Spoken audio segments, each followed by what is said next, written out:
Alright, we're going to play with some lightning today. And we're going to create a click trigger. So with variable triggers. So VT click, the at, and lightning. That is our script command for lightning. And we're going to give it true. That means cause damage. Now we got to tell it where. We click it. Now we click the block we want the trigger to be on. So now if we click the trigger, let's get out of game mode. We click the trigger, we got lightning over there. Now we're going to do it again, but we're going to use something called a functional placeholder, which is relative location.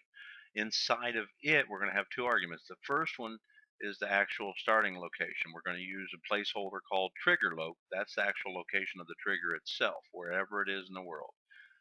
And then the second parameter is X, Y, and Z relative to the trigger location. So 20 blocks X and then 0Y, 0Z. We'll click this trigger and it will be there, right there. So it's 20 blocks that way. So let's just do it again, but make it, there it is over there. Now I've sped this up to get through this long video, make it a short one. So we'll add some more relative locations. That way we can just quickly add it. Now let's add a pause, 1.5 seconds, and then add some more lightning at some other relative locations to this trigger block. And there it is after 1.5 seconds. Timing's a little off because I've sped the video up. And there's some more. Let's pause again for 3 seconds and put some more lightning.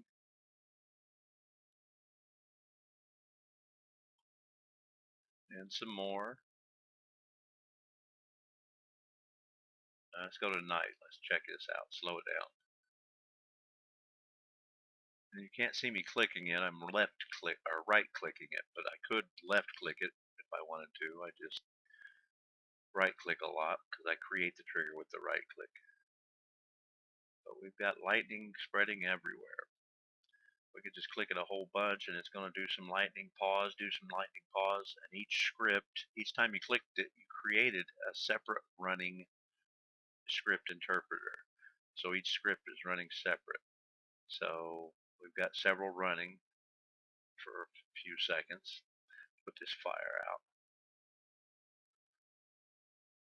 Okay, now we're going to put one on the trigger itself. And we've got it set to true, so it should cause, yep, there's some damage to me. I was down a little too close. Let's get right underneath it. Wait on it. Oh, there we go. All right, let's play with one other command real quick. We'll put it on this trigger too. So VT click for a click trigger. Short version would be VTC. And this one is explosion. And this lets us put an explosion at any location.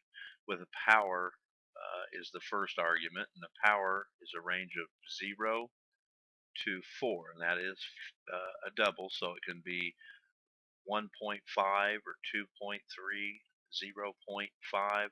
Now if you put 0.0, you'll still get the visual and sound effects, but you won't get any real damage. And it's too bad I have the sound turned off, because when all this stuff's going on, lightning, explosions, it's very noisy. There was our explosion.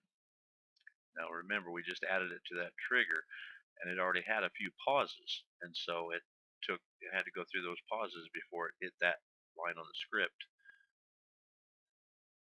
But this is just one of the very many things. Let's click it a whole bunch. There we go. Lots of lightning.